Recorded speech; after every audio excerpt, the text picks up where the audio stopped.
महावीर भगवान की जय। बोलिए अनंतानंत सिद्ध परमेष्टि भगवानों की जय। बोलिए प्रद्युम्न कुमार की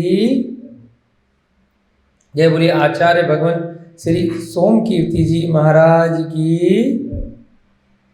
जय। बोलिए इस युग के प्रथमाचार्य श्री चारित्र चक्रवर्ती शांति सागर जी महाराज की सभी को जय। जिनेन्द्र जय दो जुड़ंदो।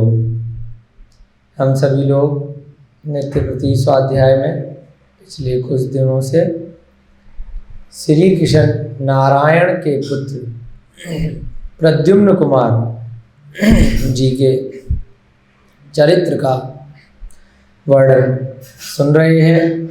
आप लोगों का बड़ा पुण्योदय है कि ऐसा अनुपम चरित्र आपको श्रवण करने का सौभाग्य प्राप्त हो रहा है। आज का स्वाध्याय आरंभ करने से पहले सभी लोग मंगलाचरण करेंगे। मंगलम भगवान वीरो मंगलम गौतमो गणी मंगलम कुंद कुंदाध्यो जैन धर्मोस्तु मंगलम। सर्वमंगल्य मांगल्यम सर्वकल्याणकारकम प्रधानम सर्वधर्माणं जैनं जयतु शासनम जैनं जयतु शासनम। सर्वे श्रोतारः सावधानतया शृण्वन्तु। सभी श्रोतागण अब इस प्रद्युम्न चरित्र का जो आचार्य सोमकीर्ति महाराज द्वारा रचित है उसको ध्यानपूर्वक सुनेंगे। हमारे अंकुर जैन भैया जी मोदी नगर से आए हुए हैं, आपका बहुत बहुत अभिनंदन है, स्वागत है सोनपुरा में। ऐसी आशा करते हैं कि प्रद्युम्न कुमार चरित्र के जो भी शब्द आपके कर्ण इंद्रियों से आपके आत्मा तक मन तक पहुँचेंगे उनसे आपका कल्याण होगा, ऐसी भावना है। थोड़ा सा सारांश अब तक की पिछले स्वाध्याय में हमने जो पढ़ा। राजा श्रेणिक महावीर भगवान के समूह शरण में बैठे हैं। उन्होंने एक इच्छा जाहिर की है कि मुझे प्रद्युम्न कुमार के चरित्र का वर्णन आपकी दिव्य ध्वनि से आपके श्रीमुख के माध्यम से सुनना है। भगवान महावीर उनके प्रत्युत्तर में, जिससे कि सारे जीवों का जो भी समूह शरण में बैठे हैं उनका कल्याण हो। समूह शरण में जो नहीं बैठे हैं जैसे हम जैसे जीव उनका भी कल्याण हो। जो भी बातें दिव्य ध्वनि में आती हैं उसके बाद के जो केवली जीव होते हैं, गणधर होते हैं, श्रुत ज्ञान के धारक होते हैं जैसे भद्रबाहु स्वामी, कालांतर में परंपरा से वो सारी बातें उनके ज्ञान में आ जाया करती हैं। ग्रंथों के माध्यम से, श्रुत परंपरा से आगे आगे के जीवों को उनका कल्याण हेतु किसी न किसी रूप में प्रस्तुत होती रहती हैं। भले ही हम ही लोग भगवान महावीर के समूह शरण में साक्षात नहीं बैठे, परंतु उनके समूह शरण में उनकी दिव्य ध्वनि से जो भी द्वादशांक वाणी खिरी वह सभी किसी न किसी रूप में वर्तमान समय में भी हमारे पास पहुंच पा रही है। ये हमारी बहुत पुण्य की बात है हमारे लिए। तो उसी वाणी से ये बातें निकली हैं, ये मिथ्या नहीं है। शब्द थोड़े से बदल सकते हैं क्योंकि वर्तमान में हम लोगों की क्षमता, हमारा मन, हमारी स्मरण शक्ति, समझने की शक्ति इतनी नहीं है जो उस काल में मनुष्यों की इत्यादि की होती थी।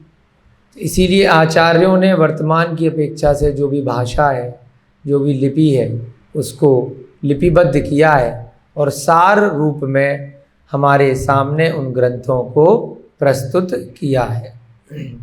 बात वही है, थोड़े से शब्द बदल सकते हैं। जो शब्द यहाँ लिखे हैं उनको समझाने की दृष्टि से हमारे भी शब्द थोड़े से बदल सकते हैं, परंतु उसका भाव वही है जो भगवान महावीर वहाँ समूसरण में बताना चाह रहे हैं और कालांतर में अभी आचार्य सोमकीर्ति जी महाराज जो इस प्रद्युम्न कुमार चरित्र के माध्यम से हम तक पहुँचाना चाह रहे हैं।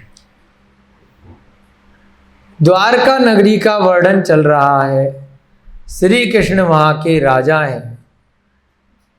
मथुरा को छोड़कर द्वारका में जा बसे। समुद्र के बीच इतनी अनुपम नगरी है। स्वयं इंद्र द्वारा कुबेर को आज्ञा देकर उस नगरी को बनाया गया है। नेमिनाथ कुमार श्री कृष्ण जी के भाई हैं। सभी लोग राज्यसभा में बैठे हैं। नारद मुनि का आगमन होता है, संवाद होता है, श्री कृष्ण जी से मित्रता होती है। नारद मुनि महल के दर्शन के लिए जाते हैं। आकाश मार्ग में विचरण करने वाले ऐसे नारद मुनि जिनको बहुत सारी रिद्धियाँ थी। जाने अनजाने में श्री कृष्ण की पटरानी सत्यभामा से नारद मुनि का तिरस्कार हो जाता है, अपमान हो जाता है। वे रानी नारद मुनि को पहचान नहीं पाती। उनके शरीर पर लगी हुई भस्म और जटा इत्यादि को देख करके उसे गिलानी होती है और वो समझ नहीं पाती कि ये कौन विशिष्ट पुरुष है और उनको सम्मान नहीं देती। तो इससे खिन्न नारद मुनि सत्यभामा से अपने अपमान का बदला लेने के लिए निकल पड़ते हैं और मन में विचार करते हैं कि यदि इसकी एक सौतन को मैं कहीं से ले आता हूँ तो अवश्य ही मेरे अपमान का मुझे बदला मिल जाएगा। पहुँच जाते हैं विद्याधर की नगरी की ओर, परंतु वहाँ पर उनको कोई भी ऐसी कन्या जो नहीं मिलती है जो श्री कृष्ण जी के लायक हो और जो सत्यभामा से भी ज़्यादा रूपवती, गुणवती, सौंदर्यवान। आगे चलते हैं, पहुँचते हैं कुंडनपुर नगरी में। राजा भीष्म की पुत्री रुक्मणी से उनकी मुलाकात होती है। रुक्मणी का अनुपम सौंदर्य, रूप, कुल इत्यादि देख करके मन प्रफुल्लित हो जाता है कि मुझे सत्यभामा की सौतन यहाँ अवश्य मिलेगी।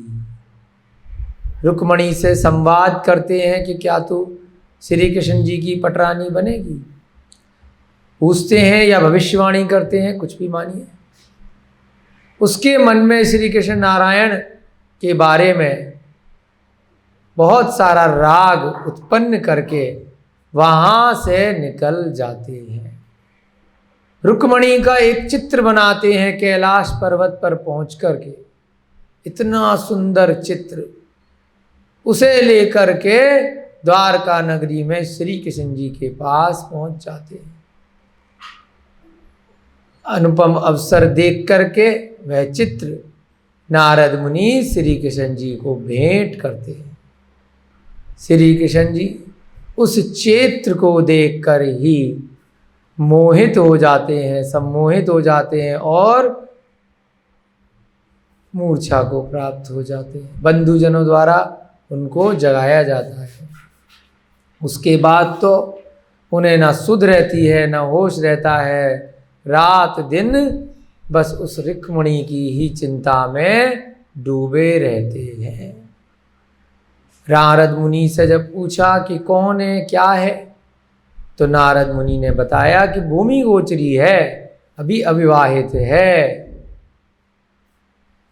परंतु शिशुपाल के साथ उसका विवाह तय हो गया है। उसके भ्राता रूप्य कुमार ने कभी युद्ध में शिशुपाल की सहायता की थी।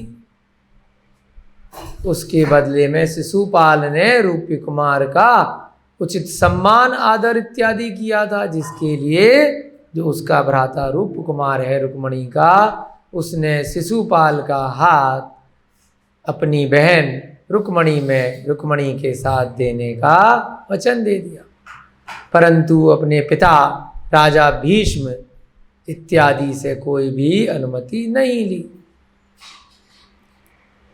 इस प्रकार से नारद मुनि वहां बताते हैं। फिर क्या था, श्री कृष्ण जी अब अपने मन में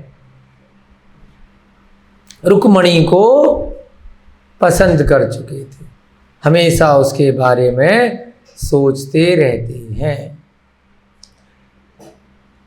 इधर कुंडनपुर में अब विवाह की तिथि निकट आने लगती है। शिशुपाल के द्वारा लग्न पत्रिका भिजवाई जाती है रुक्मणी से विवाह के लिए। रुक्मणी चिंतित हो जाती है। उसने भी श्री कृष्ण जी को अपने मन में ठान लिया था, आसक्त हो गई थी। इधर श्री कृष्ण जी रुक्मणी को पसंद करने लगे थे।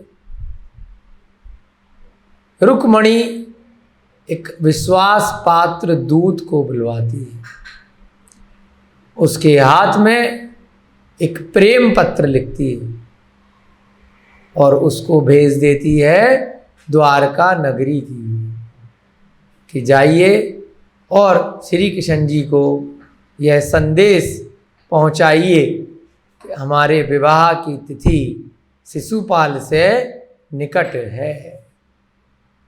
तो एक गुप्त पत्र उस दूत के हाथों भिजवाती है। दूत द्वारका नगरी में पहुंचता है, द्वारपाल से आग्रह करता है कि हमें श्री कृष्ण जी से भेंट करनी है और एक प्रेम समाचार हम लेकर आए हैं, तो जब आप ऐसा बताएंगे तो अवश्य ही हमें उनके राजमहल में प्रवेश करने की अनुमति प्रदान करेंगी। द्वारपाल अंदर जाके संदेश देता है। श्री कृष्ण जी उस दूत को राजभवन में बुलाते हैं। जब दूत श्री कृष्ण जी को संकेत देता है कि राज्यसभा लगी हुई है, इतने सारे मंत्री प्रजा बैठे हैं, सबके सामने प्रेम पत्र की बात कहना उचित नहीं है, कुछ संकेत देता है, तो उसके संकेत को समझ करके श्री कृष्ण जी राज्यसभा को विसर्जित कर देते हैं।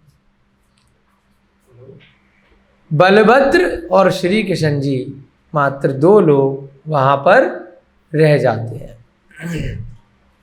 उसके बाद बलभद्र के साथ में, बलभद्र कौन? श्री कृष्ण जी के बड़े भाई, ये दोनों उस दूत को लेकर के अपने महल में प्रस्थान करते हैं।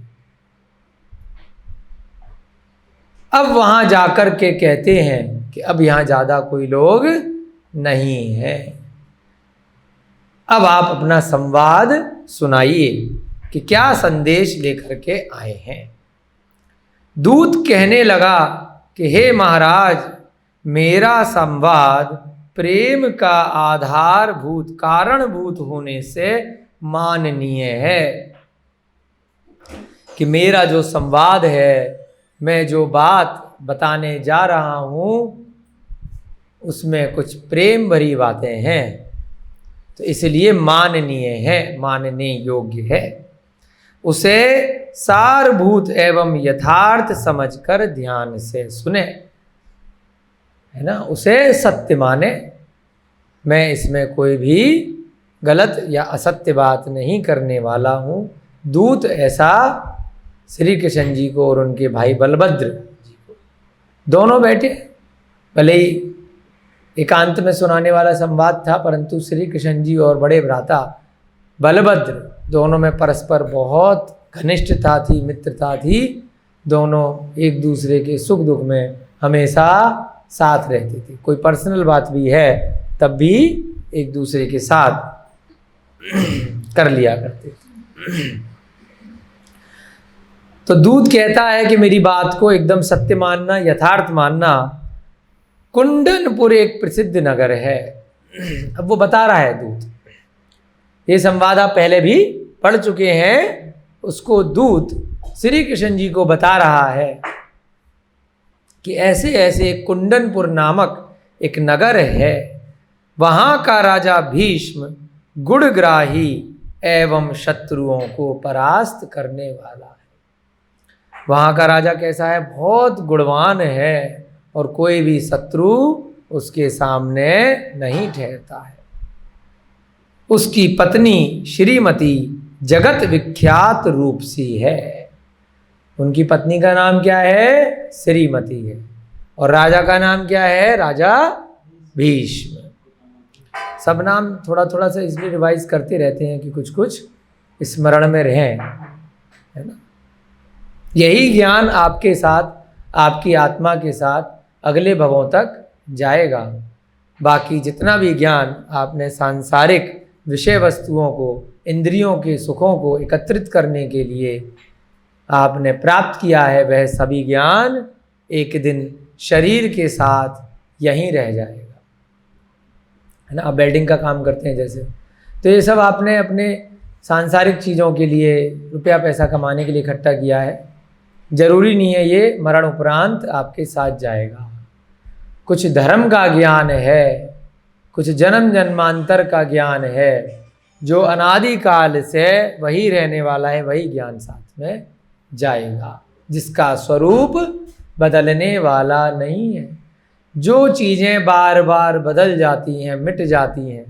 कुछ ही दिनों पहले कोई चीज़ कुछ रहती है, आपने अपना मकान बनाया तो पिछले मकान को भूल गए। आपने अपना नगर छोड़ के दूसरे नगर में जा बसे तो पिछले नगर को भूल गए। तो जो कुछ सालों में आपके सामने ही परिवर्तित हो जाता है, आप भूल जाते हैं, तो आप क्या समझते हैं कि अगले जन्मों तक वो आपके साथ जाने वाला है? नहीं जाने वाला। ये जो स्वाध्याय के माध्यम से ये जो कथाएं बताई जा रही हैं, इनके अंदर जो यथार्थ ज्ञान है, जो निहित ज्ञान है, जो सार है, जो विषय वस्तु है, पात्रों के नाम भले ही बदल जाएंगे, कभी श्री कृष्ण हो जाएंगे तो कभी राम हो जाएंगे, कभी लक्ष्मण हो जाएंगे तो कभी बलभद्र हो जाएंगे, कभी रावण हो जाएंगे तो कभी कंस हो जाएंगे। तो पात्रों के नाम बदल सकते हैं, परंतु जो भाव है, जो तीन लोक के संसार का जो भाव है, अनादिकाल से जो चला आ रहा है, वो वही रहेगा। तो हमें इस विषय वस्तु को बड़े ध्यान पूर्वक सुनना है। तो ऐसे ही वह दूत बता रहा है कि कुंडनपुर एक नगरी है, उस समय की नगरी है। आज कुछ और नाम हो सकता है। आपके समय में अभी भी नगरों के नाम चेंज हो जाते हैं ना बार बार। कभी इलाहाबाद का नाम प्रयाग हो गया, कभी अलीगढ़ का नाम महामाया नगर हो गया, नोएडा का नाम गौतम बुद्ध नगर हो गया। तो कुछ कुछ दिनों में ही, कुछ कुछ सालों में ही नगरों के नाम बदल जाया करते हैं। जब कोई राजा आता है तो अपने हिसाब से, अपनी मान्यता के अनुसार, अपने ज्ञान से उस जगह के नाम बदल देता है। तो अब जरूरी नहीं है कुंडनपुर जो ये है वो कहाँ पर है, क्या है, पर एक जगह पर था, वहाँ ये घटना घटी। वहाँ का राजा भीष्म था, वो गुणग्रही और बहुत ही प्रतापी राजा था। अभी तो दूत बता रहा है तो अभी तो हैं, उनकी दृष्टि से वो क्या कह रहा है, वहाँ के राजा भीष्म हैं और बहुत ही गुणवान है।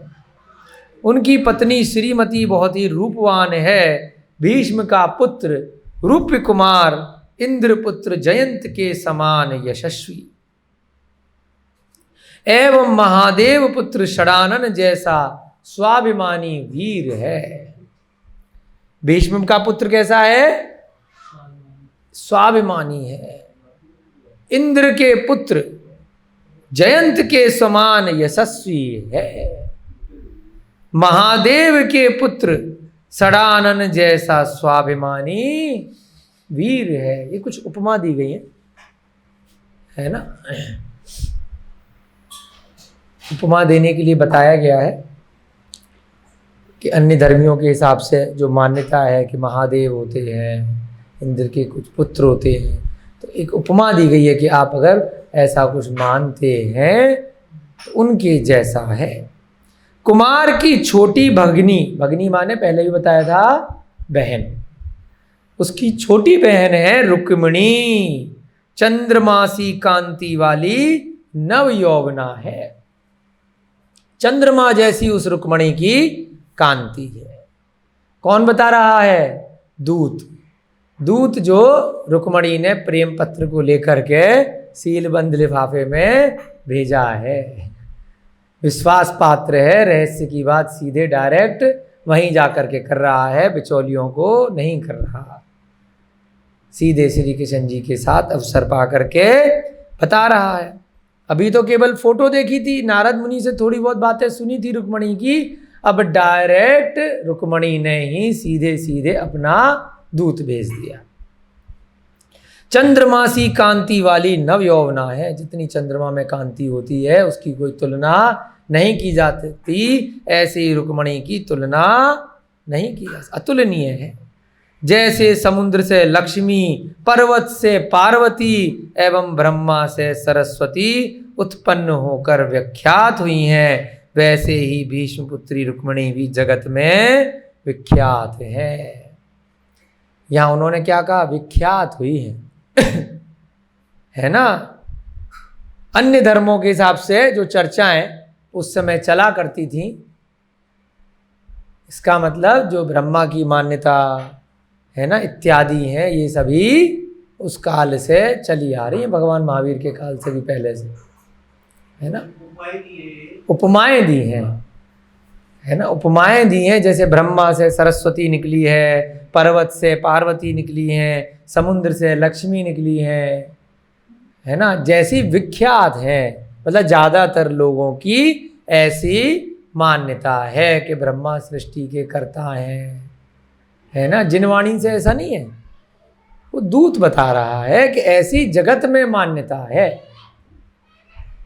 ये भगवान महावीर नहीं कह रहे हैं कि ब्रह्मा से सरस्वती निकली है। कोई ब्रह्मा जिन मत के अनुसार सृष्टि के कर्ता नहीं है ना। ना कोई सृष्टि का संहार करने वाला है, ना ही उसकी कोई रक्षा करने वाला है, और ना ही उसको कोई बनाने वाला है। ये सृष्टि, ये तीन लोक अनादिकाल से स्वतः ही ऐसा बना हुआ है और अनंत काल तक ऐसा ही बना रहेगा। ना किसी जीव ने इसको बनाया है, ना ही कोई जीव इसको मिटा सकता है।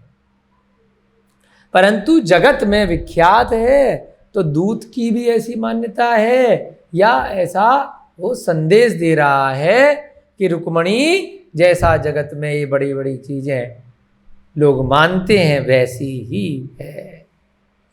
ऐसे ही भीष्म पुत्री रुक्मिणी भी जगत में विख्यात है, अपने अनुपम सौंदर्य के लिए, अनुपम गुणों के लिए। किंतु परंतु अब क्या हुआ? रूप्य कुमार ने चेदी नरेश, चंदेरी बताया था ना, चंदेरी को चेदी भी बोलते थे उस समय।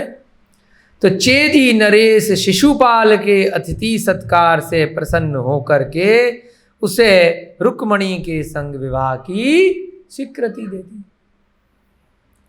है ना। वो युद्ध में उसकी सहायता की थी, तो उसने अतिथि सत्कार किया, तो बदले में क्या किया कि भाई आप बड़े अच्छे हैं, मेरी बहन है, तो उसका विवाह मैं आपसे कराना चाहता हूं। तो ऐसी स्वीकृति रूप्य कुमार दे आया है।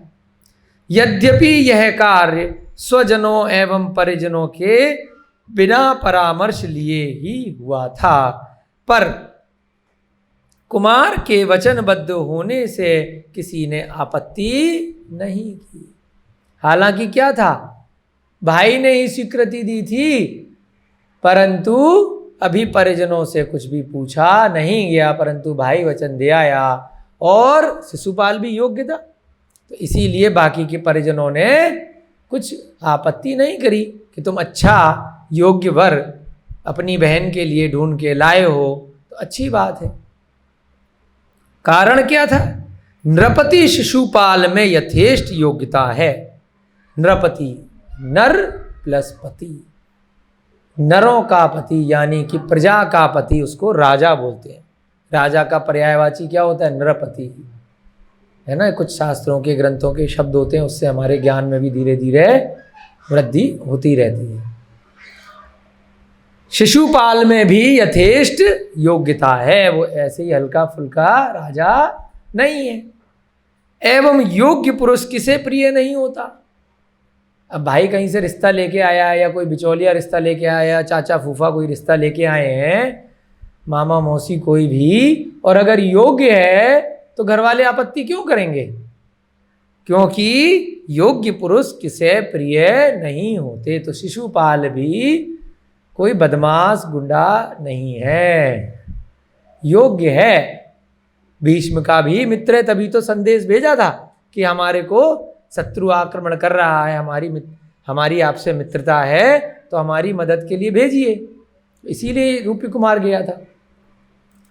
समग्र स्वजन बंधुओं ने राज प्रांगण में एकत्रित होकर लग्न की तिथि निश्चित कर दी। अब भले ही भाई रिश्ता लेकर के आया, लेकिन लग्न पत्रिका लिखी जा चुकी है, लग्न की तिथि निश्चित हो गई है राज प्रांगण में एकत्रित होकर के। तभी तो टेंशन में आकर के दूत को प्रेम पत्र लेके भेजा है। बताया था ना पिछली कक्षा में कि भाई अब तारीख नज़दीक है, अब जल्दी से कुछ करो, नहीं करा तो हम या तो किसी की हो जाएंगे, नहीं तो मरण को प्राप्त हो जाएंगे। ऐसी प्रेम में डसी हुई वो रुक्मणी है कि हमने मन में अब तो श्री कृष्ण जी को ध्यान कर लिया है, अब हम किसी और की नहीं हो सकते। यदि शिशुपाल से विवाह हुआ तो मरण को प्राप्त हो जाएंगे, ऐसी उसकी भाव चल रहे हैं। तो इसलिए दूत को भेजा है कि जल्दी आइए, कुछ कीजिए। लग्न की तिथि आ गई है, माघ शुक्ल अष्टमी की दोष वर्णित तिथि में विवाह कार्य सुसंपन्न होगा। तिथि भी निकाल दी, माघ शुक्ल अष्टमी, दोष वर्णित तिथि निकाली है पंडितों ने बैठ करके, विद्वानों ने बैठ करके कि जल्दी कीजिए, विवाह होने वाला है। किंतु अब ये तिथि निश्चित हो गई थी, ऐसा दूत बता रहा है। अब तिथि निश्चित होते ही किंतु इसके पश्चात दूसरे ही दिन वहां नारद मुनि पधारे। ये सब बातें तो पहले ही हो गई थी। शिशुपाल से विवाह तय हो गया और तिथि भी निश्चित हो गई, और अगले ही दिन क्या हो गया, अचानक से नारद मुनि पहुंच गए कुंडनपुर में। वे राजा भीष्म से मिलकर सीधे रनिवास में चले गए। ये घटना आप पहले भी जो प्रतिदिन की स्वाध्याय में आ रहे हैं सुन चुके हैं कि राजा भीष्म से आग्रह करके महल में चले गए। प्रारंभ में ही उनसे भीष्म की भगिनी से भेंट हुई। सबसे पहले किससे भेंट हुई? भीष्म की भगिनी, भीष्म की बहन, है ना। अभी सीधे रुक्मणी से नहीं मिले थे, पहले किससे मिले थे? भीष्म की बहन से। वह विदुषी एवं योग्य गुणवती महिला है। भीष्म की भी बहन कौन है? बहुत ही विद्वान है, गुणवान है। स्वयं महाराज भीष्म भी उसका सम्मान करते हैं, अपनी बहन को बहुत मानते हैं। उस बाल विधवा ने नारद मुनि को नमस्कार कर उन्हें योग्य आसन पर विराजमान कराया एवं अन्य रानियों से भी उन्हें प्रणाम करवाया। सत्यभामा की तरह नहीं थी वो बहन कि जो नारद मुनि को देख करके उनके रूप से चिढ़ गई कि कौन आ गया, तिरस्कार कर दिया। अपने रूप सौंदर्य में, मेकअप में ही बिजी रही, पेंट पॉलिश लगाने में, है ना, और दर्पण को ही देखती रही, नारद मुनि को देखा तक नहीं। परंतु यहां जो भीष्म की बहन है उसने उनके गुणों को देख करके पहचान लिया, जो आकाश मार्ग से आए हैं अवश्य ये नारद मुनि हैं, और स्वयं भी नमस्कार किया और जो राजा की अन्य रानियां थी उनसे भी नमस्कार कराया। ये कौन बता रहा है? ये दूत श्री कृष्ण जी को बता रहा है कि ऐसा ऐसा हुआ था अभी कुछ दिनों पहले। जिस समय नारद जी कुशल क्षेम पूछ रहे थे उसी समय रुक्मणी सामने खड़ी थी। अब दूत बता रहा है पिछली घटना कि जब नारद मुनि उन सबसे वार्तालाप कर रहे थे तभी रुक्मणी सामने खड़ी थी। उसे देखकर नारद ने उसका परिचय भीष्म की भगिनी से पूछा, यानी रुक्मणी की बुआ से। रुक्मणी के पिताजी भीष्म, भीष्म की बहन बुआ। तो बुआ से पूछा कि ये लड़की कौन है, ये इतनी सौंदर्यवान रूपवती युवती कौन है? नारद मुनि ने पूछा। उसने उत्तर में कहा कि हे मुनिराज, यह मेरे भ्राता महाराज भीष्म की कन्या तथा युवराज रूप्य कुमार की भगिनी है, रूप्य कुमार की बहन और मेरे भाई जो यहाँ के राजा भीष्म हैं उनकी पुत्री है।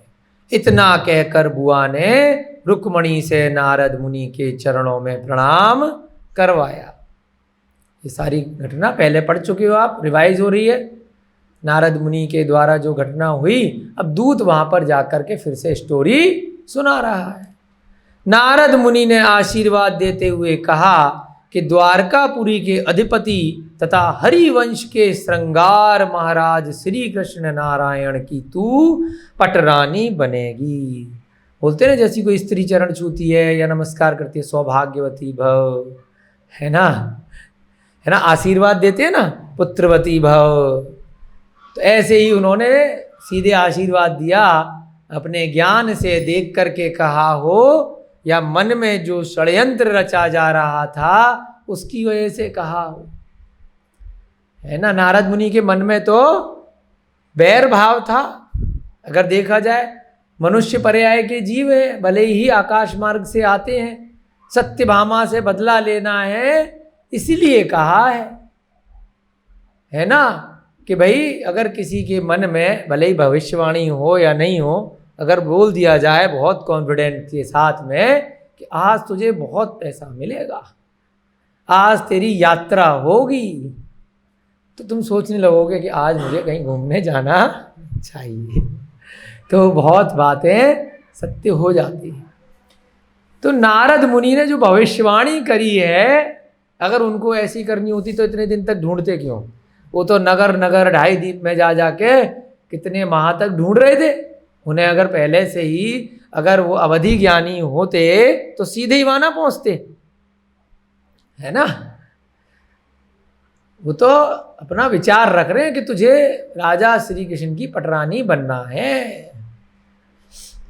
तो ऐसा उनके मन से विचार निकला, क्योंकि इतनी सुंदर स्त्री यदि श्री कृष्ण के महल में आ जाएगी तो श्री कृष्ण जी का ध्यान जो अभी सत्यभामा में लगा रहता है वह रुक्मणी पे लग जाएगा, और सत्यभामा को जब सौतन मिल जाएगी तो उसने जो नारद मुनि का अपमान किया था उसका बदला नारद मुनि को मिल जाएगा। तो नारद मुनि ने वहाँ पर रुक्मणी को भविष्यवाणी करी कि तू जो है श्री कृष्ण जी की पटरानी बनेगी, जो हरिवंश के श्रृंगार है। हरिवंश पुराण इसी नाम पर प्रथमा नियोग में जो बड़ा ग्रंथ है हरिवंश पुराण उसका नाम रखा गया है, जहाँ भगवान नेमिनाथ श्री कृष्ण और श्री कृष्ण जी के पिताजी वसुदेव की बहुत सुंदर कथानक है, उनके कई भवों का। हरिवंश ये वंश चला आ रहा था, और श्री कृष्ण जी के बाद में यदुवंश बोलने में आ जाता है कि यादव वंशी, उसको शॉर्ट में यदुवंशी, है ना। पुराना जो वंश है वो हरिवंश, तीर्थंकरों का वंश। हरिवंश के संगार महाराज श्री कृष्ण की पटरानी, सामान्य रानी अलग होती है और पटरानी थोड़ा विशेष स्थान को प्राप्त होती हैं, उनको पटरानी कहा जाता है। नारद मुनि के वचनों से रुक्मणी संशय में पड़ गई, डाउट की स्थिति में आ गई, क्योंकि एक दिन पहले ही तो लग्न पत्रिका लिखी गई है और ये कह रहे हैं तू तो श्री कृष्ण जी की बनेगी। चाहे इस काल में या पिछले काल में पुरुष के लिए तो कई विवाह मान्य होते हैं, परंतु स्त्री के लिए एक से अधिक विवाह मान्य नहीं है। ऐसा कहीं पर भी विधान नहीं है कि एक स्त्री दो पुरुषों से विवाह कर ले, है ना। कुछ कहने में अतिशयोक्ति आ सकती है, जैसे द्रौपदी का 5 पांडव से आया कि ऐसी एक पूर्व भव के दोष के कारण से कहने में आ गया, परंतु विवाह तो उसका अर्जुन से ही हुआ था, है ना। उसकी भी कथा है कि जब स्वयंवर रचा जा रहा था तो वायु के प्रभाव से माला टूट गई, तो फूल इधर उधर बिखर गए, तो बाकी के भाइयों पर भी गिर गए। तो कथानक एक आ गया, हंसी का पात्र बन गया वहां पर 2 मिनट के लिए, कैसा लग रहा है कि सभी से विवाह हो गया। तो पूर्व भव के कोई द्रौपदी के कर्म थे, उसके कारण से ऐसी कथा बन गई, परंतु उसका विवाह तो एक अर्जुन से ही हुआ था।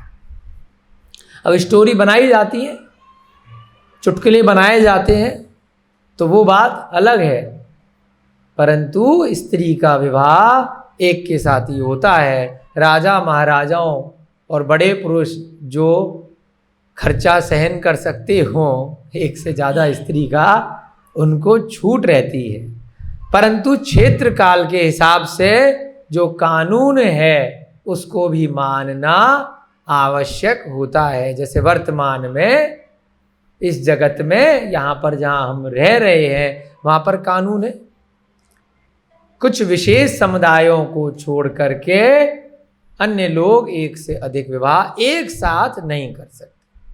तो इसलिए ये जो रुक्मणी है संशय में पड़ गई कि हमारा विवाह तो शिशुपाल से तय हुआ है, तो ये दूसरा विवाह हमारा कैसे संभव है।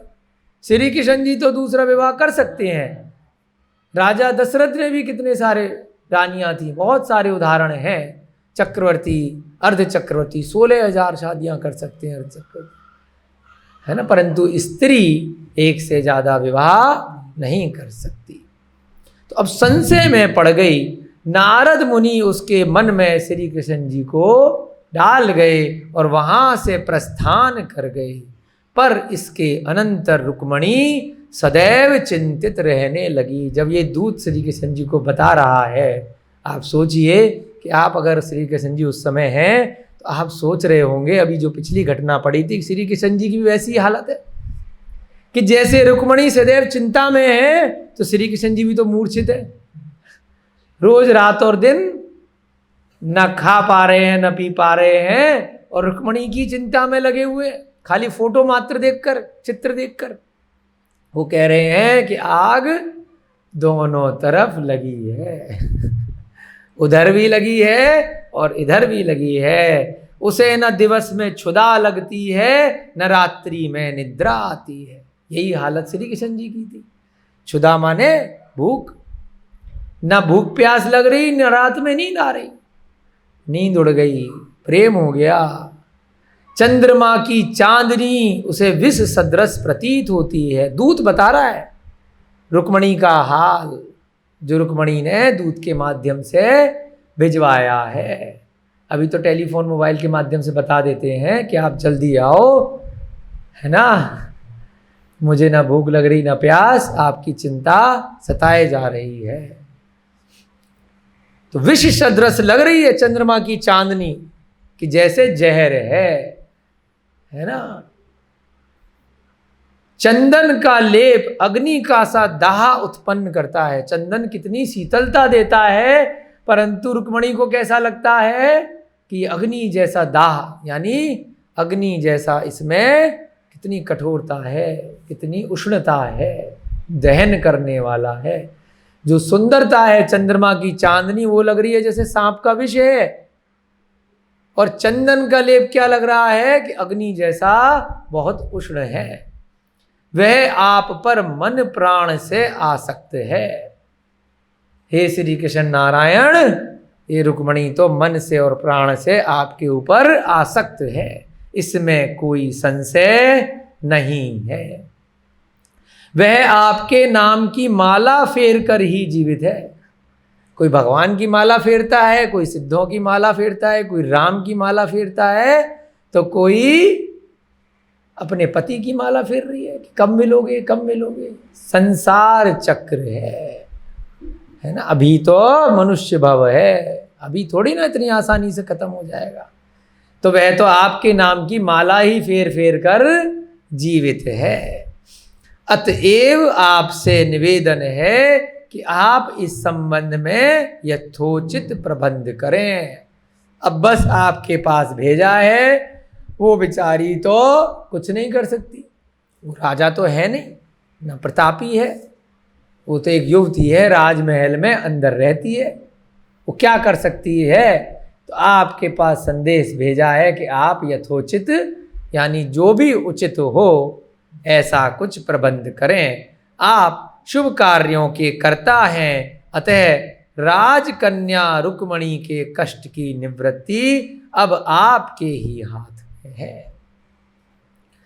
अभी रुक्मणी को श्री कृष्ण जी का कुछ पता ही नहीं है कि यहाँ से जाने के बाद नारद मुनि ने मेरा कोई चित्र बनाया होगा, श्री कृष्ण जी को भी मेरे बारे में मोहित कर दिया होगा। अभी तो दूत को अपना संदेश भेजा है कि भाई आप कुछ करें, वो तो आपसे मोहित हो गई है ना। अब आपके हाथ में है उसके कष्ट की निवृत्ति, बड़े कष्ट में है, रात दिन चैन नहीं, बस आप ही का माला फेरे जा रही है। श्री कृष्ण एवं बलदेव दूत के कथन को ध्यान पूर्वक सुनते रहे। श्री कृष्ण और बलदेव की मित्रता है ना, तो हर जगह कोई भी गंभीर बात है तो एक दूसरे के साथ ही सुनते हैं, इग्नोर नहीं करते। तो दोनों सुन रहे थे दूत की बात को। तदनंतर श्री कृष्ण ने प्रेम पूर्वक संबोधित करते हुए दूत से जिज्ञासा करी। अभी तक तो दूत बोल रहा था, अब श्री कृष्ण जी ने क्या किया, अपनी जिज्ञासा रखी। क्या रखी, अरे ये तो बतलाओ कि यदि मैं वहां जाऊं, सीधे जाने को तैयार हैं भाई। एक तरफा प्यार, दूत को तो लग रहा था कि एक तरफा चल रहा है, श्री कृष्ण जी तो मन ही मन लड्डू फूट रहे थे कि यहाँ भी आ गए वहाँ भी आ गए। तो मुझे सीधे डायरेक्ट पूछ लिया दूत से कि ये तो बताओ यदि मैं वहाँ जाऊँ तो ठहरने के लिए कौन सा उत्तम स्थान है, मुझे कहाँ ठहराओगे, कोई कमरा वमरा मिलेगा नहीं मिलेगा है, कोई किसी को पता नहीं चले और मैं वहाँ पहुँचूँ तो कोई स्थान तो है तुम्हारे पास, जाऊँ कैसे। नारायण हैं, अर्ध चक्रवर्ती हैं, 3 खंडों के राजा हैं, और दूत से कह रहे हैं क्योंकि प्रेम बस फंसे हुए हैं, डस लिया है, कामदेव के बाणों ने डस रखा है। कालिदास की भी कथा सुनी होगी ना, सर्प को जो है पेड़ समझ के नदी पार कर ली। ऐसी कितनी कथाएं, जब काम बाण डस लेता है तो व्यक्ति को कोई सुध-बुध नहीं रहती कि वह क्या कर रहा है। नारायण से भी ऐसी गलतियां हो रही हैं, तो हम क्या चीज हैं। परंतु बाद में वो लोग क्योंकि महापुरुष होते हैं, वो अपनी गलतियों को समय रहते ठीक कर लेते हैं, कल्याण कर लेते हैं, और हम उन गलतियों में ही रमण करते रह जाते हैं, उनकी उन्हीं फिल्मी स्टोरी में वहीं घूमते रहते हैं, है ना, कि उन्होंने स्त्री को घुमाया, उन्होंने 16,000 को घुमाया, हम तो 16 ही घुमा रहे हैं, क्या दिक्कत है। तो इसलिए उन चीज़ों में अपन फंसे रह जाते हैं, और समय रहते वे महापुरुष, चाहे वे राम रहे हों या कोई भी अलग अलग महाराजा राजा रहे हों, वे सचेत हो जाते हैं, हम सचेत नहीं हो पाते। इसीलिए कोई भी ग्रंथ पढ़ें तो उसका अंत अवश्य करें कि अंत में क्या हुआ, दी एंड क्या हुआ। आधे ग्रंथ पढ़ के उनका युद्ध वैभव और ये जो श्रृंगार देख करके वहीं तक रुके न रह जाएं, उसके आगे भी अंत जरूर करना। जो लोग भी नए इस स्वाध्याय को सुन रहे हैं वे पूरी कोशिश करना कि वह पूरा ग्रंथ का स्वाध्याय अंत तक उनका बना रहे। ये भी एक निमित्त मिलता है, कभी कभी बीच बीच में कुछ लोग स्वाध्याय को सुनने आ जाते हैं, तो इसीलिए जिससे कि उनका स्वाध्याय रुके नहीं। वर्तमान में जो YouTube है, सोशल मीडिया है, उसके माध्यम से ये जो स्वाध्याय की कक्षाएं हैं उस पर डाल दी जाती है, वहाँ पढ़ सकते हैं, ग्रंथ से सीधे पढ़ सकते हैं, उसको ले सकते हैं। जब रुचि जगने वाली बात है, जब जाग जाए इंसान तभी उसका कल्याण हो जाता है। अनादिकाल से नहीं जगे, अब जग गए। तो ऐसे नारायण श्री कृष्ण की हालत है, वे उससे पूछ रहे हैं कि अगर मैं तुम्हारे नगर कुंदनपुर में आऊं तो कहाँ ठहराओगे, मैं कैसे रुक्मणी के समीप जा सकूंगा। सीधे रुक्मणी से मिलने की बात पूछ रहे हैं, अथवा मुझे कैसे वह मिल सकेगी, मेरी मुलाकात तो करवाओ, विस्तार से कहो।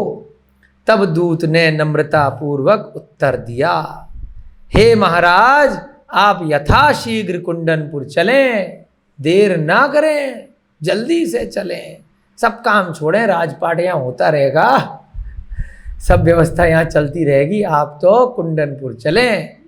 वहाँ लता वृक्षादिकों से सुशोभित प्रमद नामक एक उद्यान है।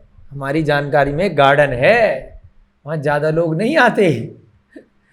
प्रमद नामक एक उद्यान है, लताओं से वृक्षों से सुशोभित है, पब्लिक की नज़र से दूर है।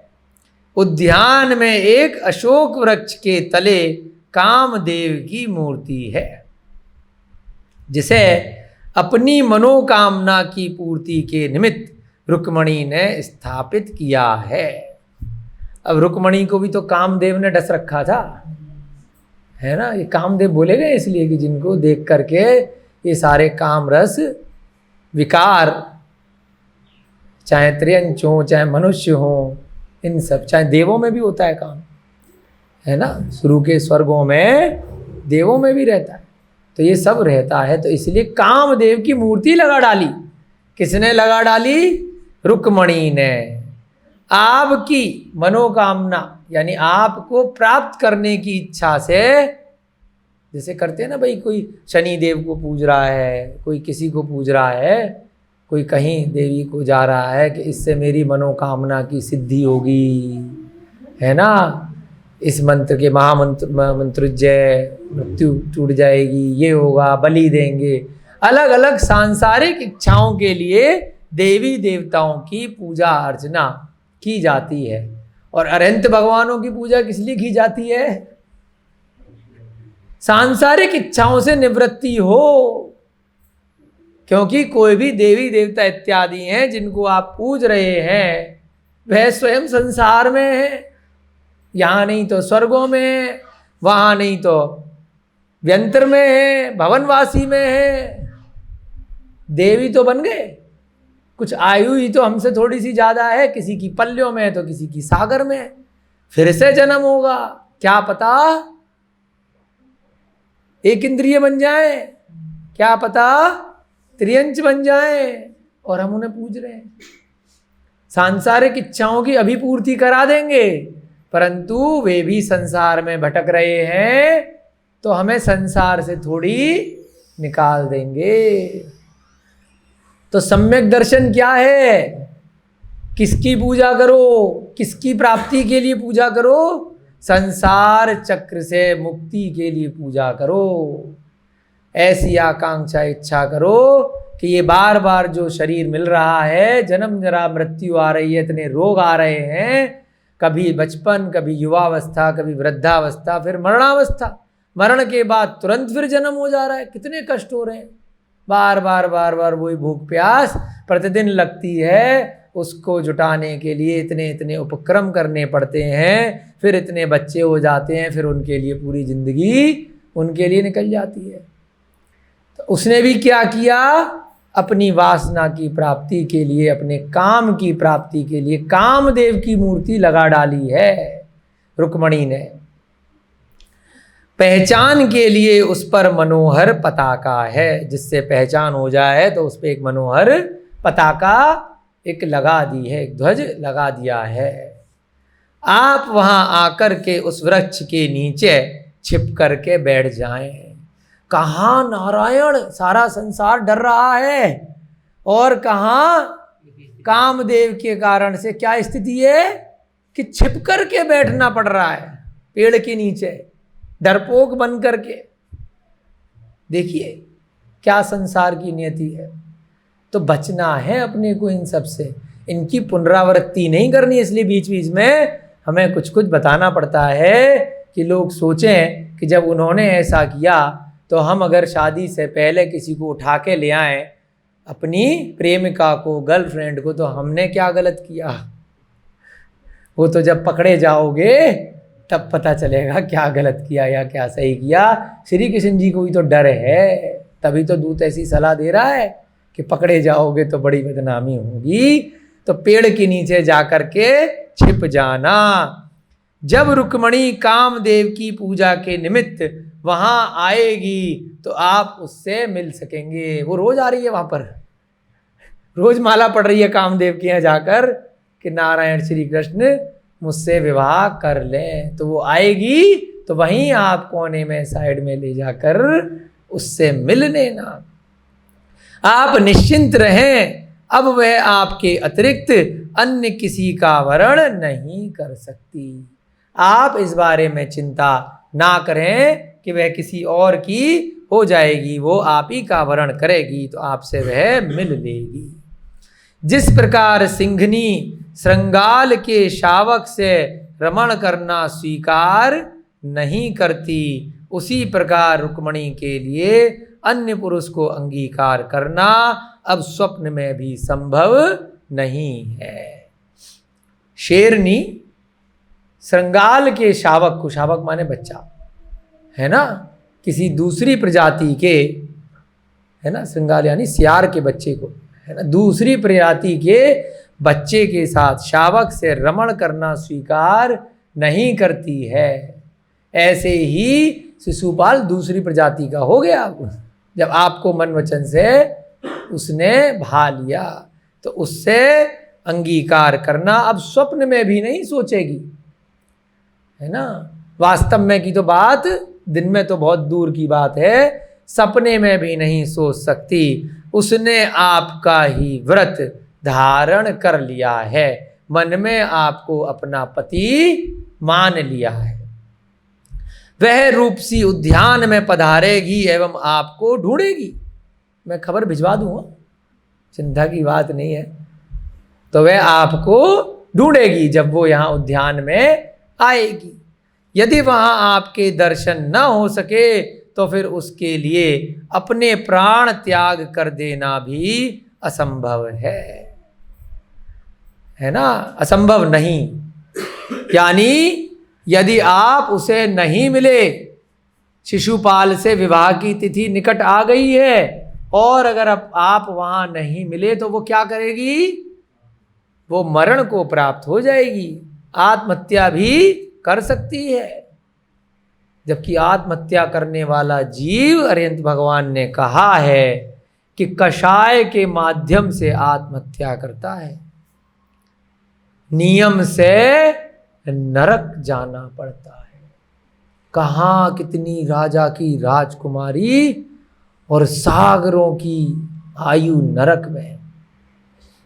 तो कुछ भी हो जाए, कोई भी जीवन में आपके साथ कितना भी गलत कर दे, आपके परिवार में, आपके व्यापार में कोई जीव आपके साथ कितना भी गलत कर दे, लेकिन आत्महत्या मत करना। दीक्षा ले लेना, मुनि बन जाना, सन्यास को धारण कर लेना, परंतु सुसाइड मत करना। नियम से वह जीव नरक गमन करता है, त्रियंच गति की तो बात बहुत दूर है। पशु पक्षी नहीं बनता, सीधे नरक। कितने कष्ट हैं, छेड़ाला में पंडित दौलत राम जी ने बताया है। आप लोग तो सब स्वाध्यायी हैं, आपको पता होगा कि मनुष्यों के तो कष्ट कुछ है ही नहीं, जिन कष्टों के चक्कर में लोग आत्महत्या कर लेते हैं। सागरों की आयु तक वहाँ कैसे कैसे छिन्न भिन्न करके शरीर गरम तेल के कढ़ाई में बार बार डाला जाता है, कितना कष्ट दिया जाता है, मारा जाता है, कितना कष्ट, और मरता नहीं है शरीर। तो ऐसे कार्य नहीं करना। परंतु दूत कह रहा है कि अगर आप नहीं मिले तो वो आत्महत्या कर लेगी, मरण को प्राप्त हो जाएगी। ऐसा होने से आपको नारी हत्या का महान पातक लगेगा। सूतक पातक लगता है ना, आपकी वजह से आत्महत्या कर रही है, देख लो, आप उसे बचा सकते हो, है ना। तो वो तो बेचारी मर जाएगी, परंतु नारी हत्या का जो पाप लगेगा वो आपको लगेगा। हे श्री कृष्ण, अब तो आपको तत्काल ही प्रस्थान कर देना चाहिए, तुरंत चलो। निसंकोच प्रमद वन में पधारें, यही निवेदन है। जो प्रमद वन है जहां पर कामदेव की मूर्ति है, निसंकोच यथाशीघ्र वहां हमारे साथ चलो। इतना कहकर दूत ने अपने प्रस्थान की तैयारी की। श्री कृष्ण ने उसे वस्त्र आभूषणों से सम्मानित किया कि अच्छा प्रेम पत्र लेके आए हो, खाली हाथ नहीं जाना, कुछ वस्त्र, शॉल, कपड़े, आभूषण, रत्न इत्यादि दे करके सम्मानित करके उनको विदा किया। किसको? दूत को, जो रुक्मणी ने श्री कृष्ण जी के पास भेजा था। श्री कृष्ण जी का चित्त तो रुक्मणी में अनुरक्त था ही।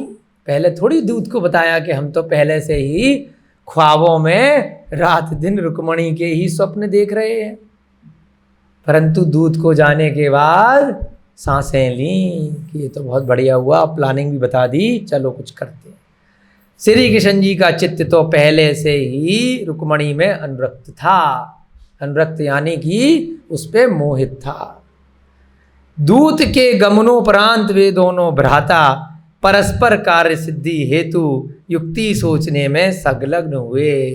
अब बड़े भाई हैं, खास दोस्त हैं बलभद्र, ठीक है कोई बात नहीं, हम तुम्हारी सहायता करेंगे, कोई टेंशन नहीं लेने, हम बैठे ना।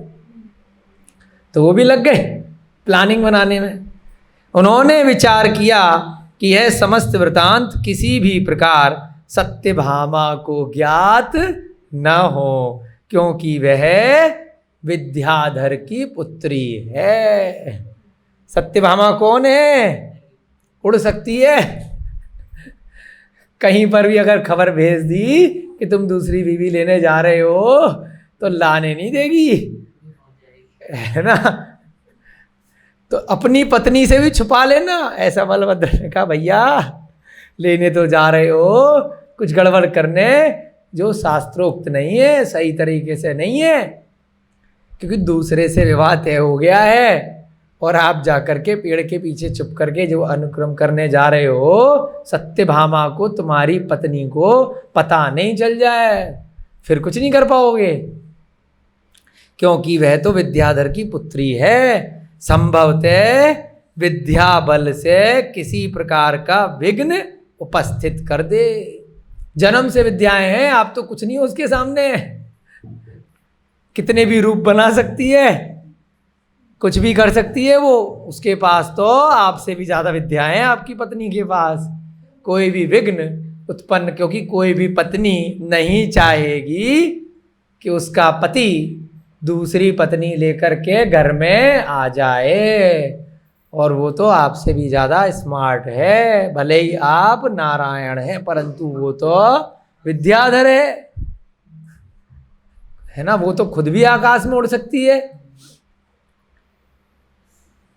संभवतः विद्याबल से किसी प्रकार का विघ्न उपस्थित कर दे।